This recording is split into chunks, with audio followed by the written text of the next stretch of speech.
Ready? Ready. Alright, today I'm going to show you how to remove the side bolt on the Aeron for the seat frame here. So I'm going to be looking at this bolt right here.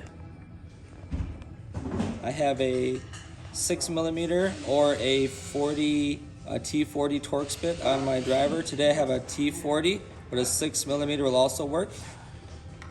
So I'm just going to stick it in there. Have my drill on reverse.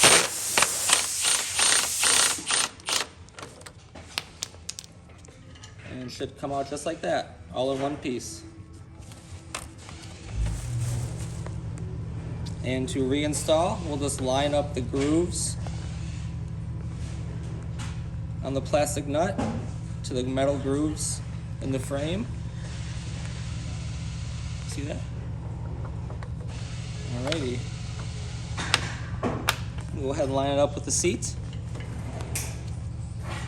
See that there? Alright, we'll take our drill.